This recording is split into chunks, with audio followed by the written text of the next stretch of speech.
Motherhood, but not quite as we imagine. Thought-provoking, refreshing, straightforward, sometimes taboo, often seemingly ordinary, but always honest. Welcome to School for Mothers, opening conversations we all need to have, exploring ways in which you can be fulfilled as a woman, once a mother. Now here is your host, mother of 10, Danusha Melina Durbin. Hello and welcome back to episode 29 of the School for Mothers podcast. I'm Danusha Melina Durbin, your host. And the title for this week's episode is Proof. And my very special guest is Caroline Flanagan, who's an ex-city lawyer turned coach. Now, she's known to her community as the Babyproof Coach, and she works exclusively with ambitious lawyers who want to progress their career and raise a family at the same time. Now, having consulted in quite a few law firms myself over the years, I've got an inkling of how hard this juggle is for ambitious mothers who are lawyers. Now, Caroline is also an international keynote speaker and author of her book, Babyproof Your Career. Plus, she's also host of the Babyproof Your Career podcast. She's also mother of 4 boys. But before we move on to my conversation with Caroline, I want to spotlight one of our listeners who emailed us, and she asked to remain anonymous, which is perfectly fine, and I think you'll hear why. I'm going to call her Muzanon, and I want to give her a big shout out. So, Muzanon, thank you so much for your feedback. It's marvellous to hear how our new Sunday supplements are having impacts. Here's what Miss Anon said. It's terribly tempting to put on a voice, but I'll spare you that. Thank you for opening up my world in surprising ways. Like others, I've decided sex toys were just not my thing, and they certainly weren't for my husband either. I listened to your episode on sex toys on Sunday afternoon while gardening, and I made my husband listen to it that evening. Your pragmatic attention to this topic sparked an interest in me and in my husband. Many thanks. Well, Miss Anon, I'm ever so glad to have been of service. If you'd like to leave a review and possibly be a spotlight on the podcast, you can leave one on iTunes or anywhere you listen to this podcast. I love to hear your feedback. Send me your feedback, your words at podcast@schoolformothers.com. That's podcast@schoolformothers.com. Anyhow, let's go ahead and jump into my conversation with Caroline Flanagan. I'm one of the luckiest women, I think. I really do. I get to meet the most extraordinary people and discuss some of the core topics that are really troubling or concerning or often coming up in the minds of busy women, busy mothers. And today is no exception. Today, I'm joined by Caroline Flanagan, and hello, Caroline. Hi, Danusha. You know, we've got a lot to talk about. I'm not too sure how we're going to cram all the things that I've got on my mind into this space. So excuse me for being a bit kind of, in the just right approach with special needs children, it's particularly used in schools. It's the fizzy. So I'm a little bit fizzy. I'm in the orange. Do you know the just right approach? Yes, I do. Yeah. I love that. Fizzy. It's brilliant. Yeah, so I'm a little bit fizzy. I'll try to get back down into my blue and my green.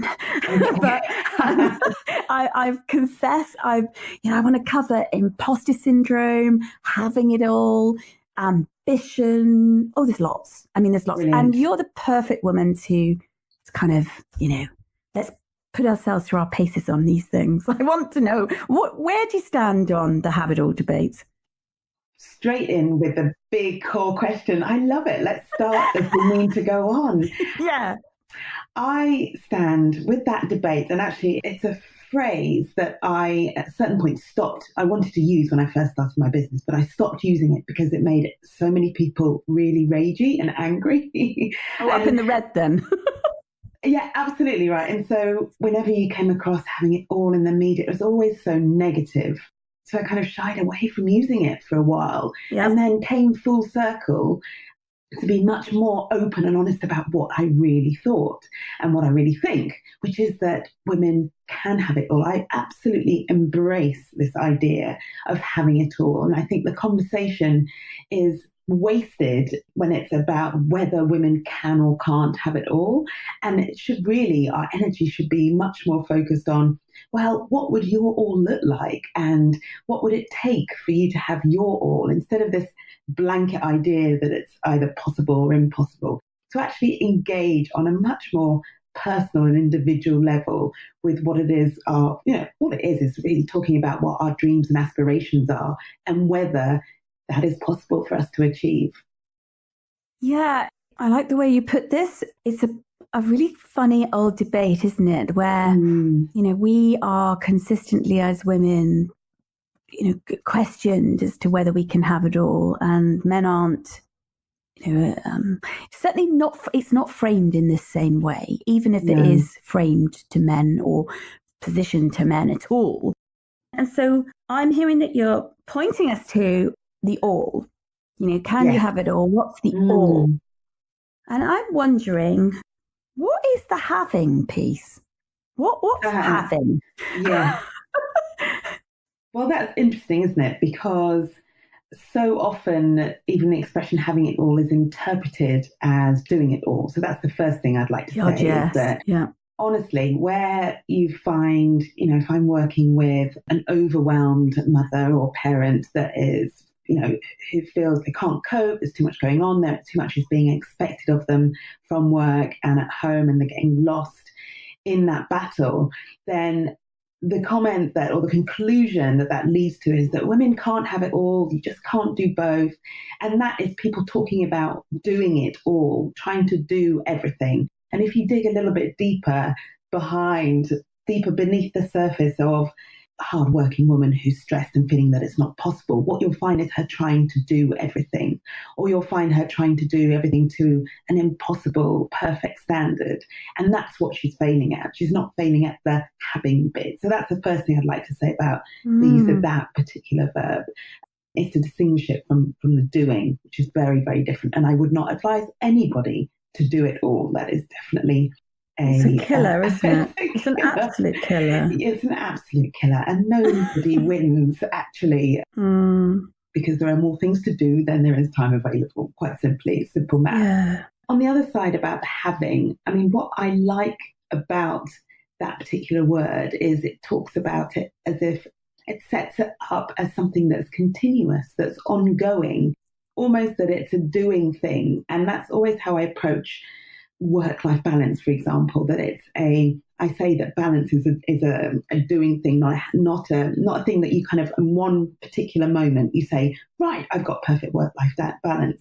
And I think it's the same with having it all. You don't sit down and in one particular moment say, oh, I have it all. I have everything. My life is perfect. Everything's in its place.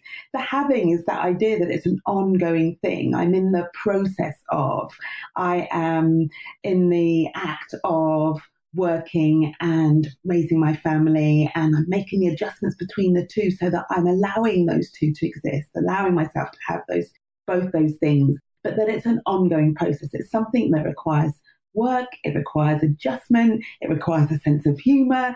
There are lots of things that are required, but if you're prepared to bring those things to the table, then that's, that for me is what it means to be able to have it all. Well, lots of people look at the it, don't they, as well? They just dissect that kind of, well, what's my it? What's my all? What's my having? And sometimes I think that it's actually, I'm really trying to take the preface of that sentence there, I think. I'm going to take out the I think, because it's really disempowering, I've noticed. So I often wonder whether having it all has become doing it all, that actually is really about being it all. What do you mean by that, Danisha? Well,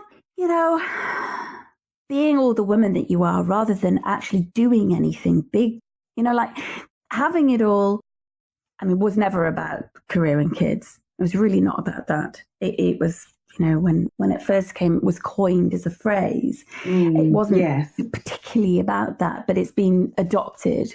Yes, it's evolved into that. Yeah, it has. It's morphed into it. And so many women have actually, I think, as you say, thought that it meant doing everything. And it can feel like that, absolutely. But being is a different kind of occupation, occupying of yourself. And so for me, I'm more these days thinking about it's not necessarily the having of anything or the doing of anything, but actually who I am as as a woman. So it's a kind of a self-possession, possessing myself, being wholly me, as opposed to career and kids. That's just all. I've been really just wondering about it recently, particularly as I'm writing a lot about having it all and in the book. And it's as like you, I dropped it for a while. I refused to. It made me laugh because lots of my speaking requests are come and talk to us about have it all. Yes. And I was like, no, I don't want to hear them. And then of course I realized, don't be such a fool, Danusha. If that is where the audience is, and that is actually where then you have to meet people where they are. Yeah, the conversation, those are the words, and that's the narrative that people are having, isn't exactly. it? Yeah. So you kind of raise that. So, meet them where they are and where the conversation is, and then change that, flip that script. Exactly. So I think, again, like yourself, it's just allowing that when sometimes it's actually quite annoying.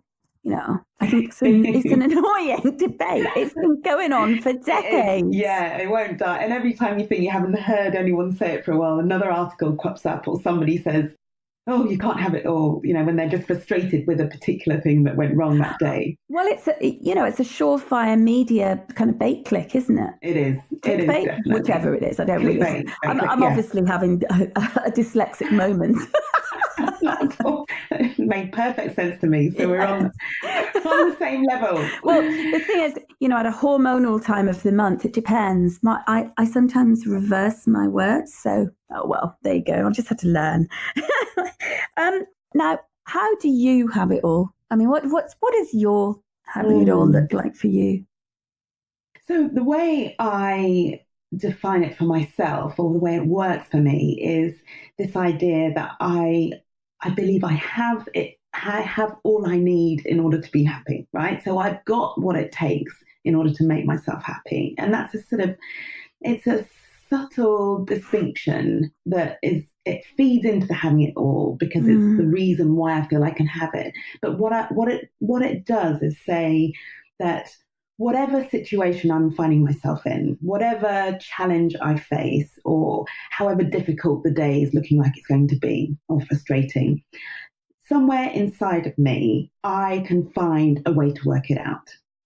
And that is at the core of the work I do, really the foundation of so many of my beliefs. And that's this idea of so much of how I operate, whether I am happy or not, whether I'm frustrated or not, whether I'm being successful, whether I'm overcoming challenges. The starting point, the source, is always what's going on inside me. It's always how I'm thinking about it. It's always my approach. And I believe in my capacity as a human being. It's nothing unique to me. I think it's the capacity we all have, which is to find the solutions for ourselves. So to challenge the way, if we're thinking we're stuck with something, we have an ability to challenge or change the way we're approaching that problem or thinking about that problem. And that can create a breakthrough. That can lead us to a solution. And I very much, so my having it all is very much looking at, going through each day. And if I come across anything that's difficult, or if there's any setback, I'm really conscious of what's my thinking doing around that. Is there a way I can do this better or differently? Is there some help I can go out and get? And what's important about that is it's not all, it's putting the power back in my hands effectively. It's not a blanket, it's possible or it's not possible. I don't operate in in that space of whether things can or can't be done objectively. I love and find it much more empowering and rewarding, Danusha, to spend my time in a space where it's about, right, okay, well, if I haven't figured it out this way, how else can I figure it out? Yeah, If this isn't working, what else might? So that's, for me, what really having it all is. It's recognizing that you have the capacity to solve any problem and to achieve any goal. Oh, I mean, I'm smiling from ear to ear, because what you've just described is actually what I meant by being it all. Oh, wow. Yeah, what I meant was that you have the capacity within ourselves, that each of us has that capacity to be the solution to whatever comes our way, and therefore the all is sorted because we have that within us. And I guess, though, that's I wonder where that comes from. And I've had kind of, as you were speaking, I have this little nudge to ask you about privilege. Yeah, how far is this having it all? This conversation, this unending blasted debate, as it stands, not the being it all, not the kind of piece that you've just talked about inner agency, but the more standard approach. I mean, isn't that does that come from women with enormous privilege? Or am I off beam here? Well, I think there is an element of that, because for sure, if you speak to a woman who is, speak to a single parent who is raising a family and going out to work and having to do everything, is the sole source of everything in her unit, in her immediate life. And she is not beating herself up about whether it's possible or not. She's getting on with the job. Well, she's surviving. She's trying to get through, isn't she? Right. So she's surviving. And, there are many single parents who are also thriving, right? Because they found a way, and they found ways and things to say no to and accept. And they can build amazing communities around themselves, which enable them to actually have really, have a thriving, thrive in their lives, even though they're doing it all single-handedly, doing the practical stuff single-handedly. So I think it's not a conversation that many, that say women who are maybe struggling economically, who have absolutely no choice, and this is the point, who have no choice about whether to go out to work or not when they have a family. And I know I keep coming back to the family and career thing, because that's, as you say, that's what we mean these days when we talk about having it all. It's having both of those things.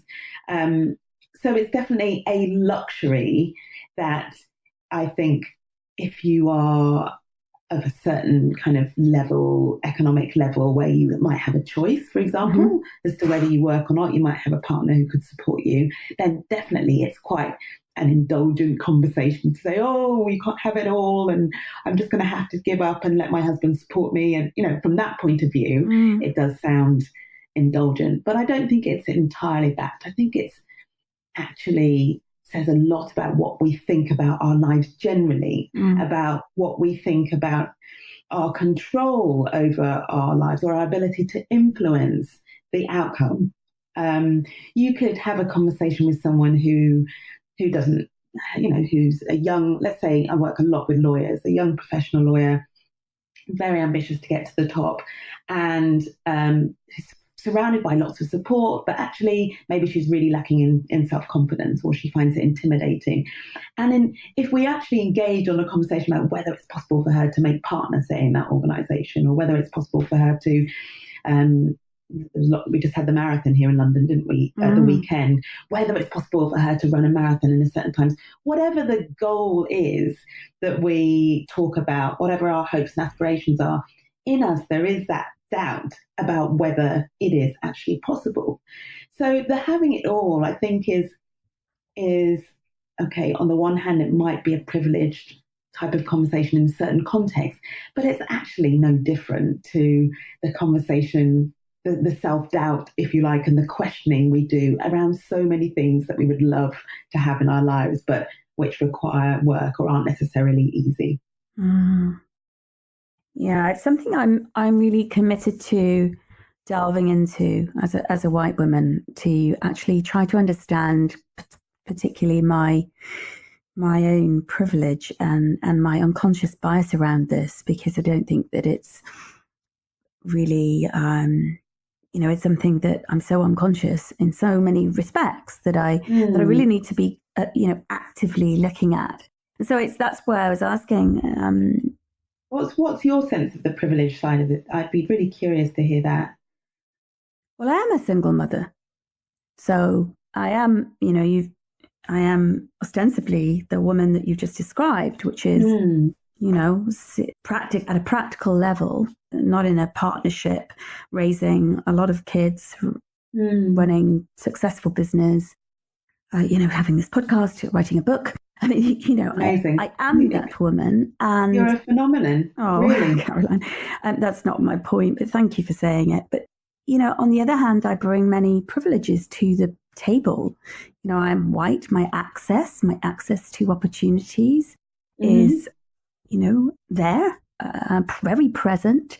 I work at an elite level in organizations. I have to question that privilege and my access again to that. I'm highly educated. Mm-hmm.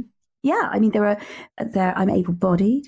There are many, many privileges that I carry with me as a woman that allow me to be even questioning whether I can have it all.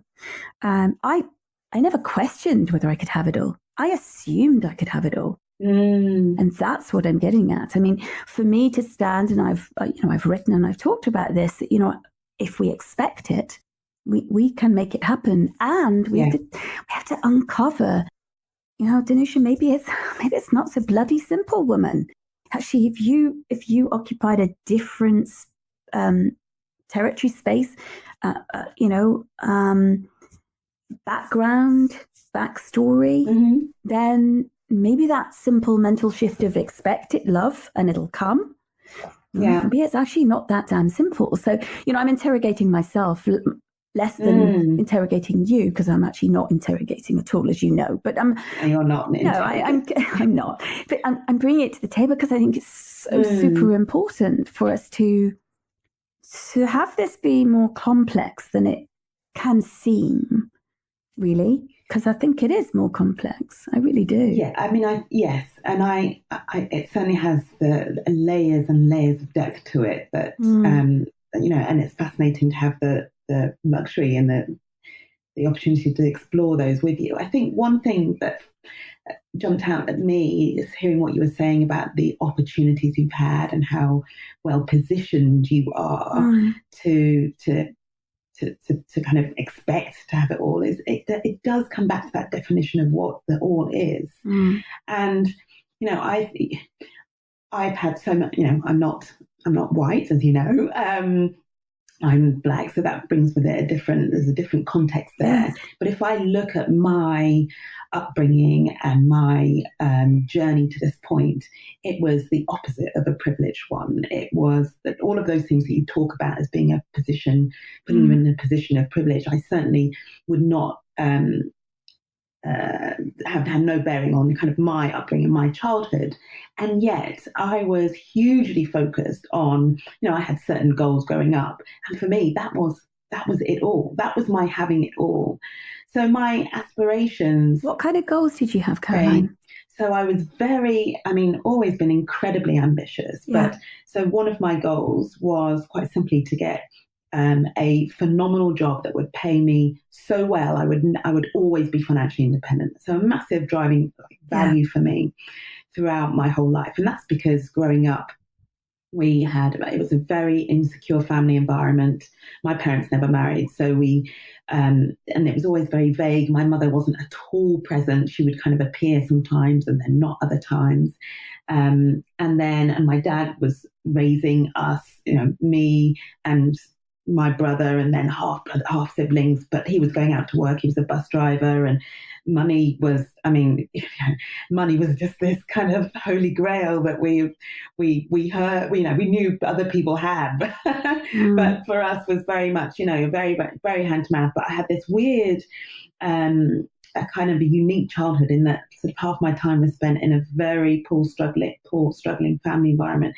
And then the rest of my time was spent at a boarding school where I was surrounded by people who, using your examples you would describe as privilege. So I kind of had my foot in both camps, which was very interesting and made for quite a unique journey. But to answer the question about what the luxury of having it all, and is that something that comes from privilege? For me, if you'd asked me aged 15, if you could have it all, what would it look like? I'd say it would look like a job that paid me like a huge chunk of money every month that meant I could pay a mortgage on a house that I would own and no one would be able to evict me out of. Yes. I mean, I frequently have conversations, you have the sort of bucket list conversation, or it may come up sometimes with my husband or with friends where people talk about their dreams and hopes, or whether they're at the stage in their life that they thought they would be. Yeah. And the number of times I said, my life exceeded my expectations so long ago, I almost struggle with this. Like I have to go fishing for, I have this great drive and I'm very ambitious, but in terms of for this kind of, if one day I could have it all, what would that look like? That's a very hard question for me to answer. All of which is to say that my all when I was 15 was one thing. My all when I was 25 was another thing. Yes. My all now is another thing. It isn't this fixed thing that I feel, again, we can just be so, as you say, it's a lot more complex. There's so much more depth to it. But I don't think it is a limited privilege. I wouldn't see it in that way, based purely on my own experience, which isn't the same. Well, when you mentioned the kind of almost bifurcated experience of, being on the one hand in a boarding school environment with presumably, considerable wealth, let's say, or at least ample, money enough to be in a boarding school. And then on the other hand, this kind of paucity of money, this holy grail, this the golden ticket of there is money somewhere.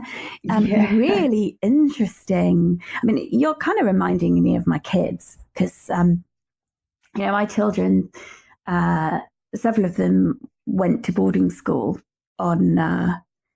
because as a military family, that's something that is, part of the possibility for some, not as a perk, but because these children require stability. I have to state that right away because it sounds like, the military send the children away. How lucky. Well, actually, it's so that they, it's harrowing to actually have your children go away. Well, certainly my experience is, it was awful, yet that was the best thing for them, to give them that stable education rather than drag them around every 2 years from here to there to here to there. Yes. And my children have been in some incredible boarding schools and independent schools with, royals, with, the honourable this and that. Wow. And they couldn't have had more different background. And I remember one of them said that his best friend had 10,000 a term for spending.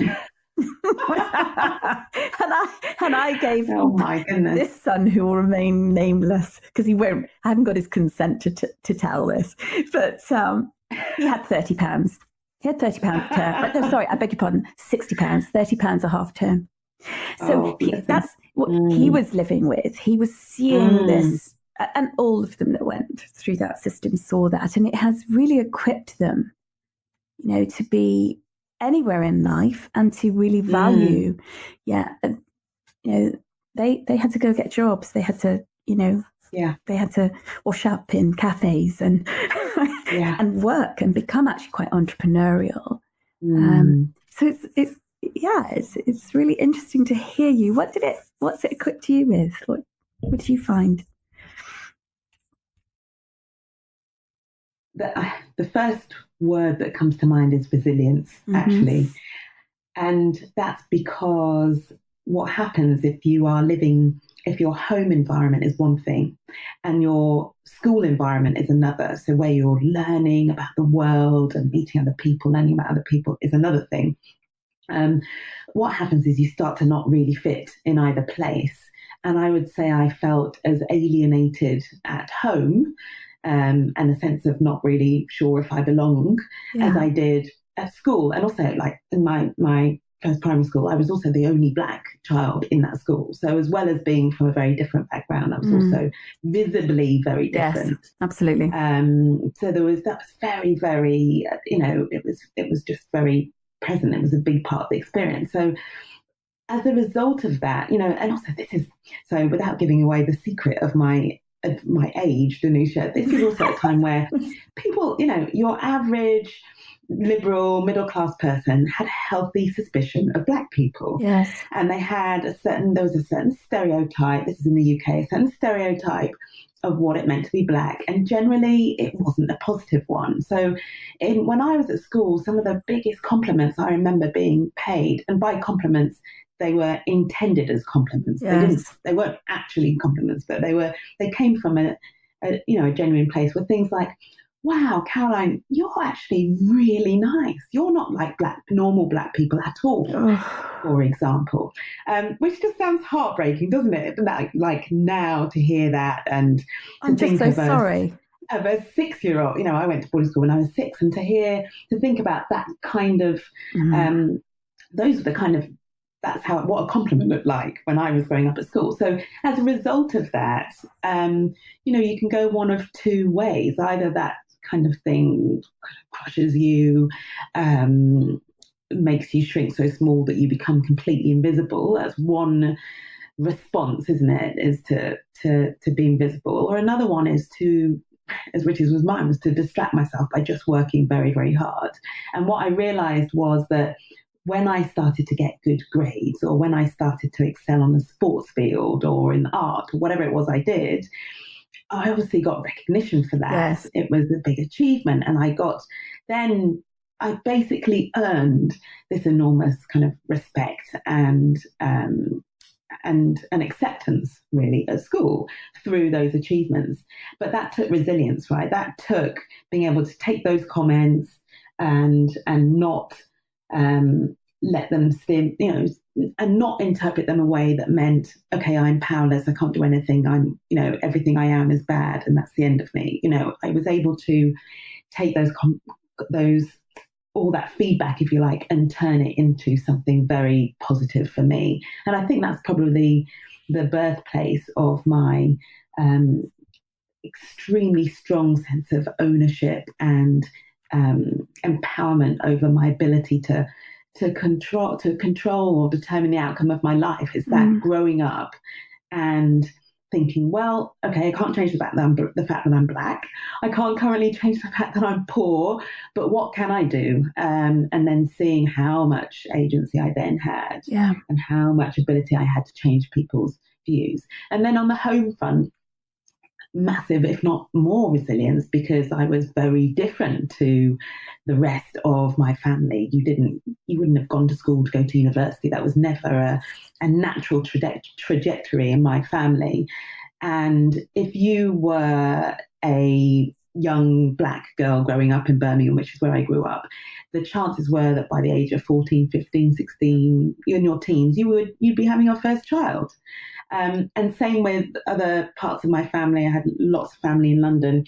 At a certain point, I remember a period of years where I was teased because I got to the age of 19, 20, and I hadn't had a child yet. I mean, it just sounds crazy, doesn't it, to think about it? But that's culturally what was the norm and what was expected, to the point of being respected and revered. So to have been very different and followed a very different path, it was very, very hard. I would be teased on my family side for I've been called a coconut before, you're black on the inside but white on the black on the outside but white on the inside, for example, by a member of my own family.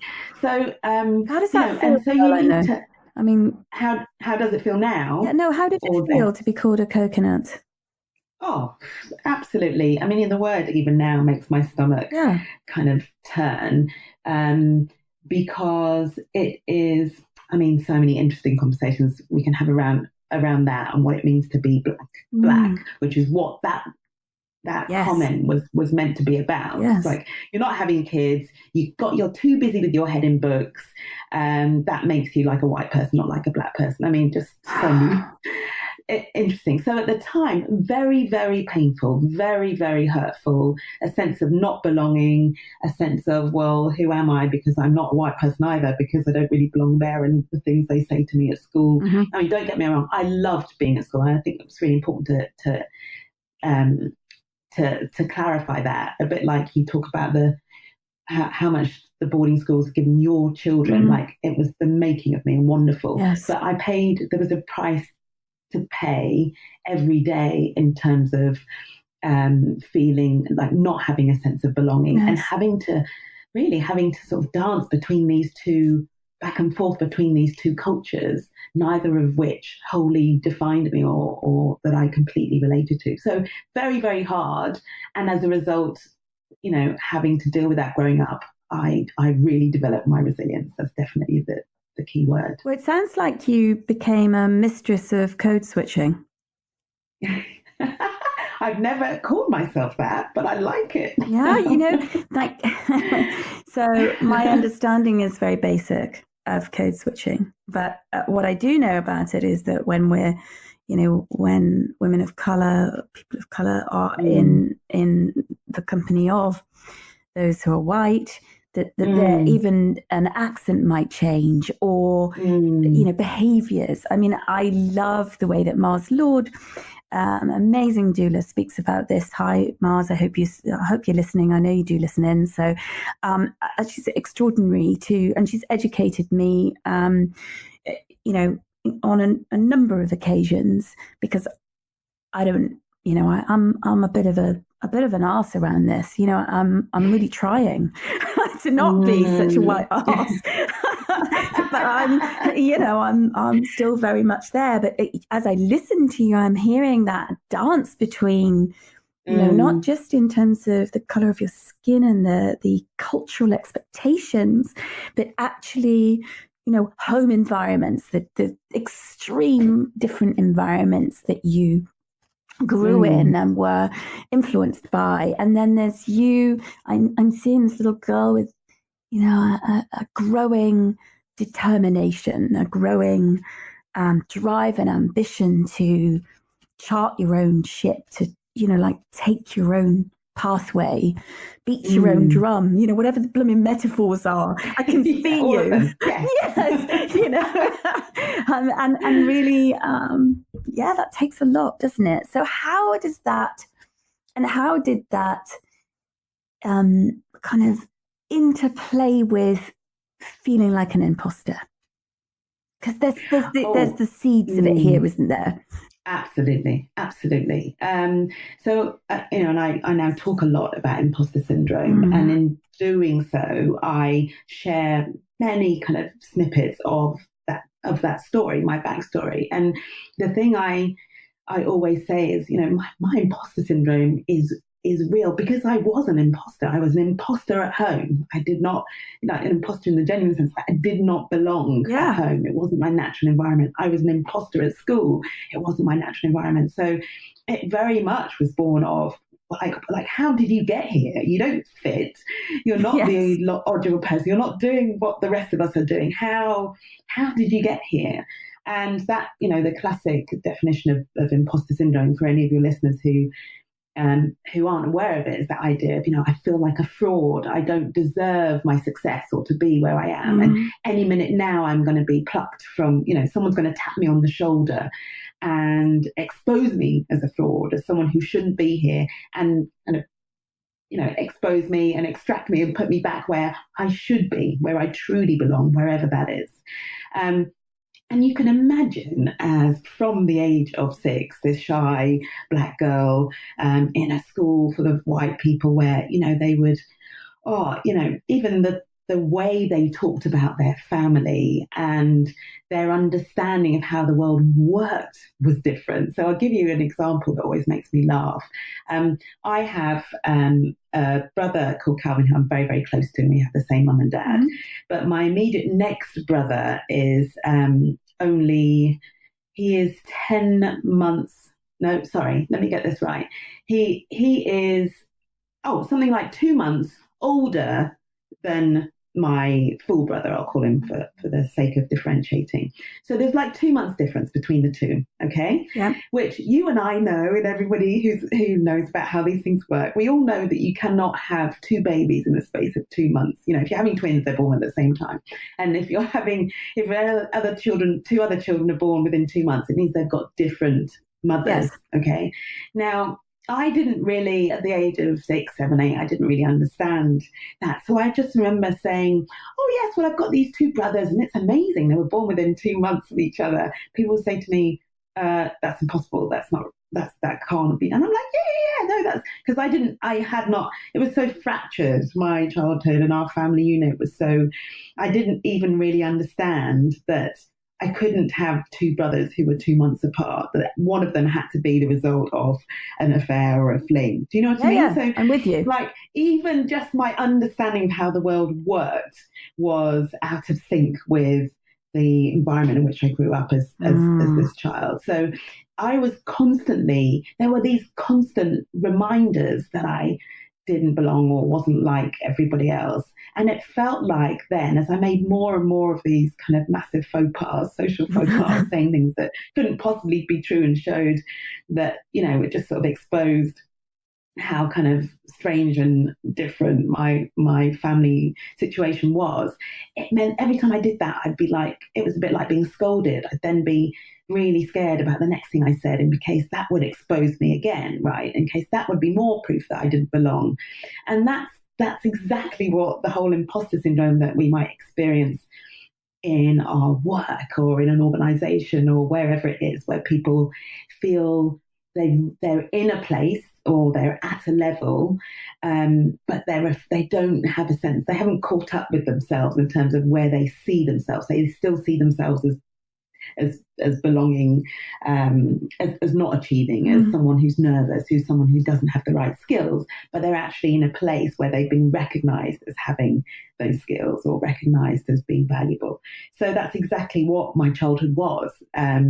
It's not a metaphor for me, it was the reality. I hear it, yeah, absolutely. But it also sounds like you spent your life proving yourself.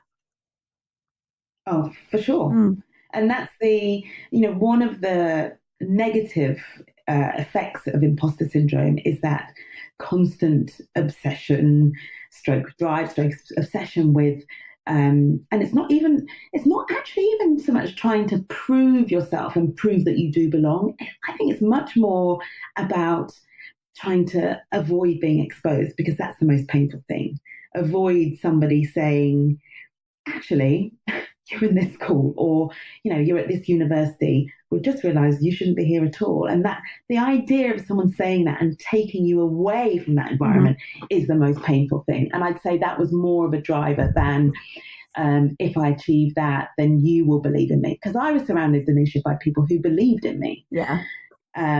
It wasn't that I was having to work to prove to others that I could do it. It was actually the battle was with myself and my sense and my fear of being found out. People realizing that I wasn't who they thought I was. Who did you think they thought you were when they could clearly see? Like at one level, I'm just curious about it. Who did you really think they'd expose? The woman or the girl or the teenager or the woman who was not bright enough, who didn't know, who just managed to somehow hoodwink everybody along the way, who didn't know the right way to do things, whatever that meant. Yeah. The woman who had, and as you know, we've talked about my drive and then me achieving, and I have a whole catalogue of these so-called achievements, whether it's my A-level grades, going to Cambridge University, getting into a contract, like a job offer at every job I went for, like all these things. I've got a whole catalogue of achievements that I could have hooked my confidence, a sense of self and a sense of belonging to. But actually all they did was, in my head, was send this message to other people that I was one thing, when in my head I thought I was something else. So I thought that I realized that they were their sense of me or who they believed me to be was the grades I achieved, or the acceptance into X, or going to Y, whatever. That's who I knew they saw, because that's how they treated me and talked to me. And I'm talking, when I say they, I'm talking about all the people who did support me over the years. And so my fear, because I didn't see really much of a connection between me, myself, and my self-worth and the achievements that I made. And that's the point. So my self-worth, say, was at a level 2. My achievements were, say, at a level 10. And I was constantly afraid that they would realize that I wasn't a level 10. I was actually a level 2. Yeah, absolutely. That's a big strain, isn't it?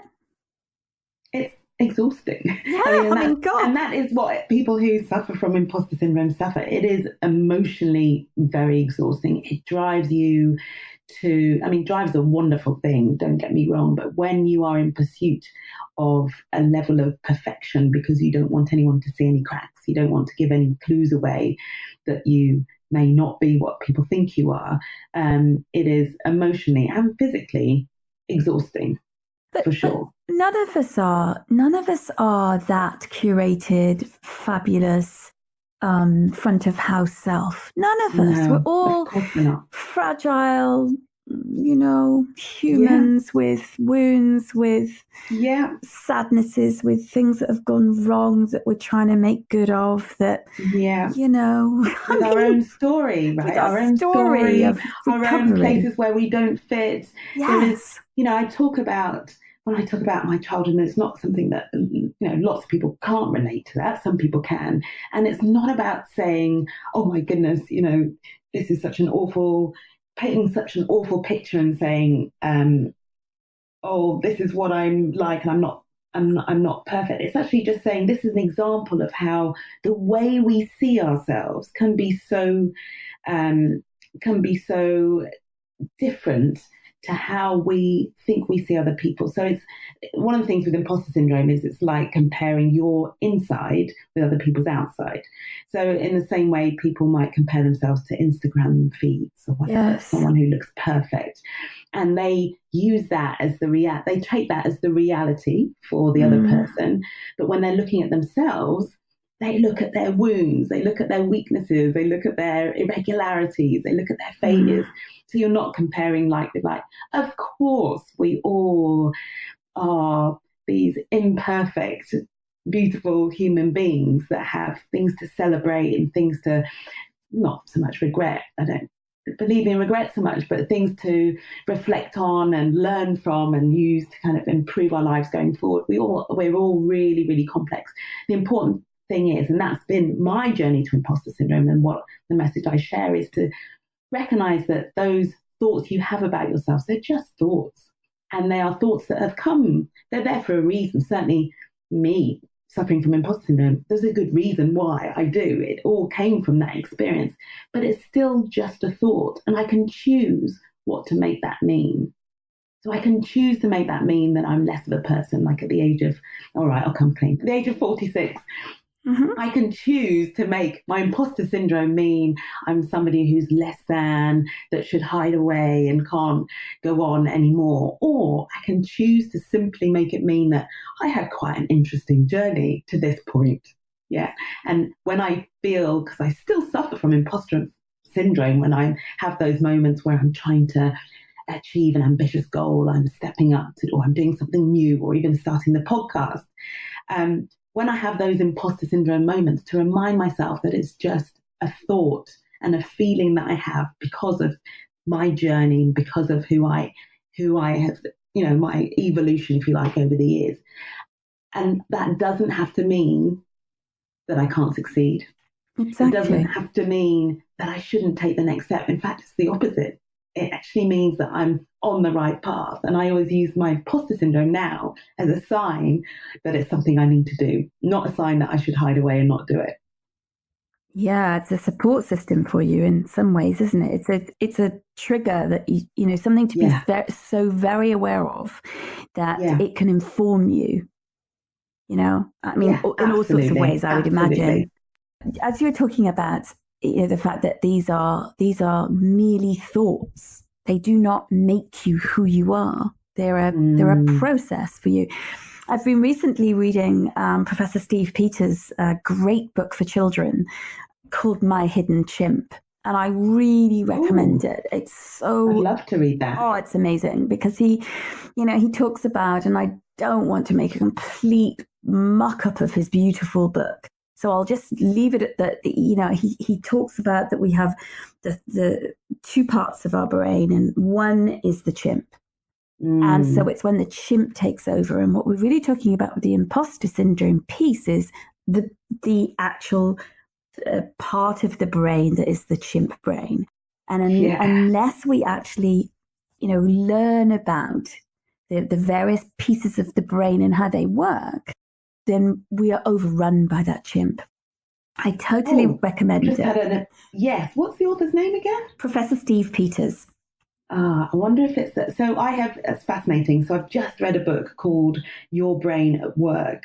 And it may not be the same author, but it's exactly that. It's all about the workings of the brain and why we react in certain ways, why we do certain things, and how to then use that information to make better decisions, to recognize that the thoughts we have aren't necessarily the reality and shouldn't necessarily drive our actions. And I agree. I think it is fascinating, this, and almost like compulsory, as you say, that we get to understand our brains better. Yeah. Because I started writing this article recently called Just Playing Around with an Idea for a Blog. And it's like your brain is not always your friend, right? So the idea that, yes, part of your brain is going to be saying things to you, and it's not always on your side. It's not always doing the best for you in that moment, and it's not always right. So that sounds like very similar. Yeah. That's exactly where it comes from. So I'm really excited to read that book, especially if it's about how we can help our children. Oh, it is. It's actually that. This particular one is, he was asked, I wish I could remember. I will put it in the show notes, listeners, and I'll find out his original one for adults.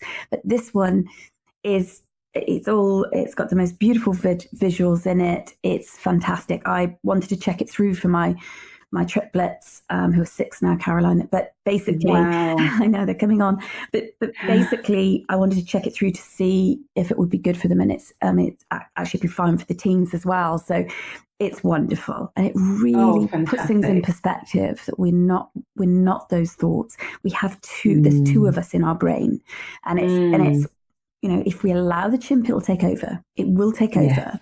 Yeah. And it just it'll be a really interesting blog post that you're writing. I think it will be. There's so much interest in neurodiversity and pathways and neurological pathways. And I'm really thrilled that is included much more now in the work that, I do in boardrooms. And, I'm looking much more at this end of things, at this kind of the brain as obviously an incredible resource. A lot of my work has actually been bringing the heart and the soul into business. Of course, it's, if that isn't how that's not how I would sell in, or not that I sell in, I have to say, but that's not how I would particularly name it to a chairman, chairwoman, or a chief exec, but it's about humanizing. Whereas now I think we have also more capacity to think about the way that the brain operates and how it controls our behavior. So definitely. really, really interesting work. And I'm making a note to make sure I put the chimp work in the show notes. Now, what proof you have 4 boys, yeah? I have 4 boys. And what proof have they brought to you in your life?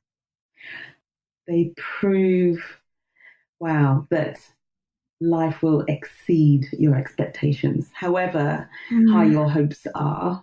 And let's be clear, I didn't even, somewhere in the back of my mind, and certainly I guess in my mid-20s, I was aware of thinking, oh yes, I think I do want children. But growing up, it wouldn't even have entered my head to even see myself in a position where that was possible. So the idea that I now have 4 boys is fascinating and hilarious to me. And I literally, especially as they're all growing like weeds around me, Yes. in the mornings, and one comes and lands on the bed, then the other, and then the other, then the other. And I'm like, how? How? Where? Yes. So they are, oh, wow, they are proof that however high you set your hopes and whatever you think is possible, even if, and I talk about ambitious goals and really trying to imagine something that's impossible, whatever you can imagine, life can do like 10 times more than that.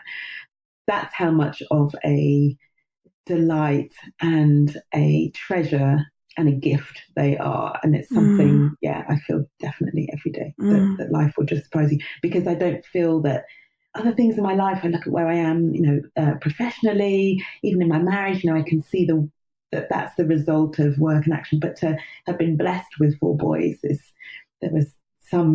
the universe was definitely on my side, and I'm so grateful for that. Really remarkable gift, isn't it? Yeah, wonderful. Well, what about you? No, I have a question. I mean, I'd love I'll come back to that in a sec. Okay. Do they smell much? They're 4 boys. I know, exactly. So the question is not do they smell much, but what do they smell of most? Yes, exactly.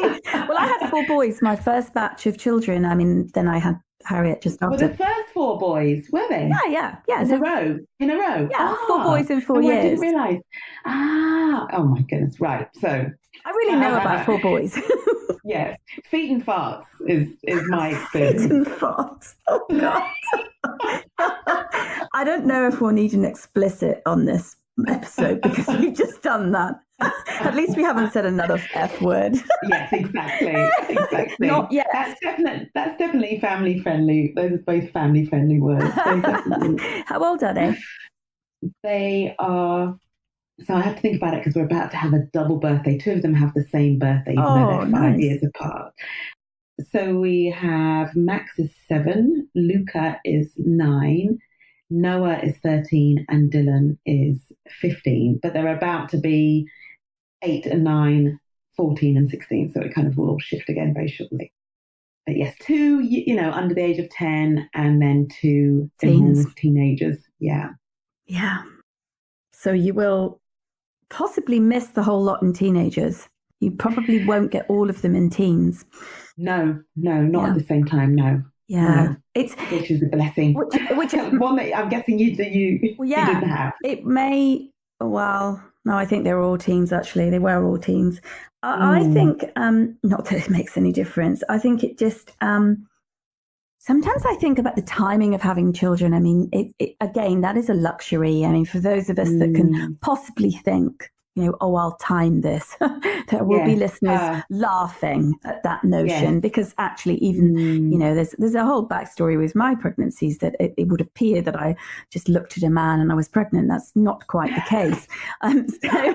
Not at all. And I have a rocky journey around that, but of actually getting pregnant. But nevertheless, I think, we sometimes, if only we knew the kind of timings of when they're having their exams later and when they're hitting puberty, if we could only forward plan and think, good God, that's a lethal combination, putting those together, like triplets and teens, for instance. I mean, yes. Wow. But So gosh, I mean, it's hard enough to plan, even if you are ready to have kids and you think you've got everything in the right. You've got control over all the other variables. That's hard enough to plan, and almost never goes to plan, right? So the idea of projecting forward and seeing, being able to plan for that double whammy of hormones and exams, gosh. Hormones and exams, and then, of course, the hormones of the parent, the mother. So let's forget that one. Perimenopause. Yes. And all that brings on... I would say that the kind of, we're going to have some, on the Sunday supplement by request. We've had so many requests for one on perimenopause and menopause. And so, I'm listening to listeners. We're going to do that, coming up. But the idea of perimenopause and menopause being like adolescence and like toddler tantrums. All in, that it has that shades of, I'm not sure what the word is, dysregulation, that kind of oscillation of moods and just a new identity, actually, a different identity as women. And so all of these things at play in a family system, really interesting, I think.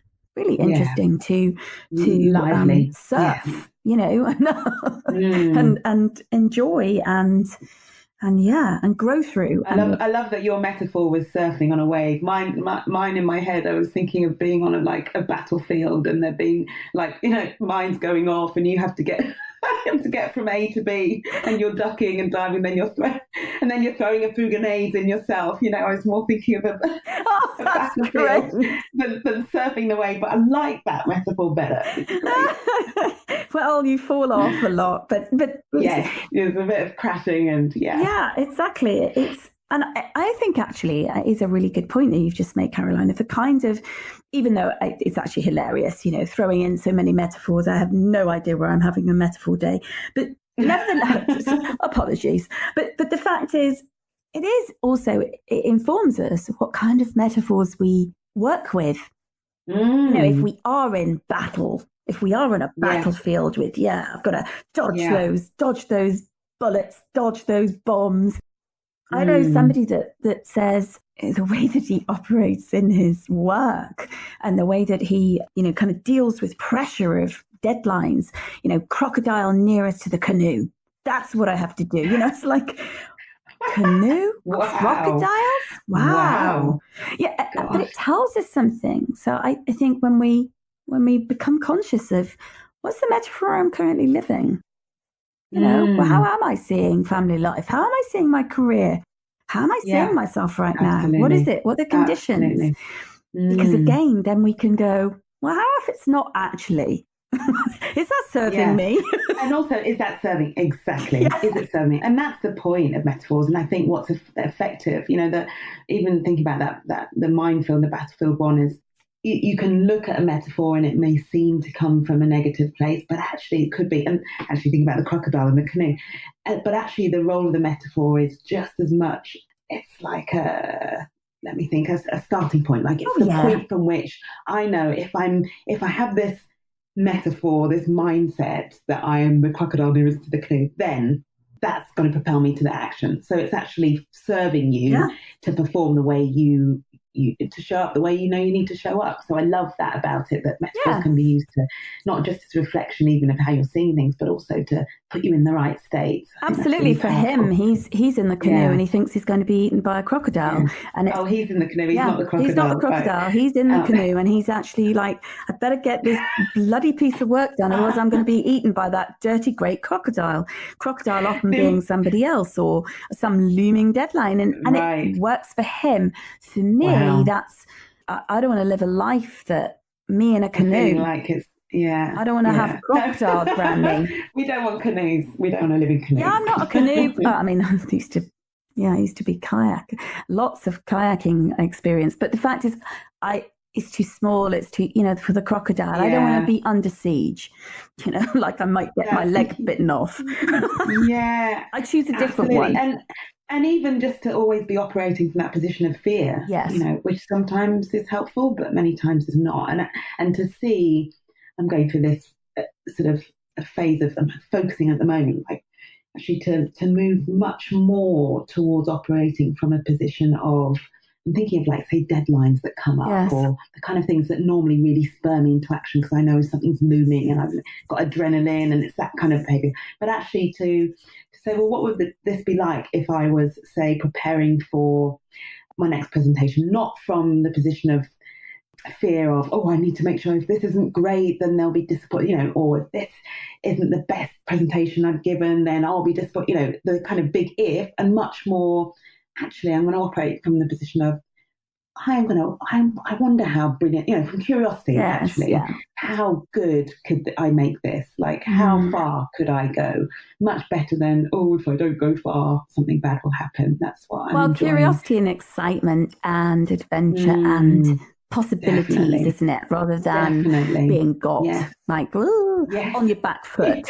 It's him or me. Yes, exactly. That's not, that's not invigorating and nourishing, is it all?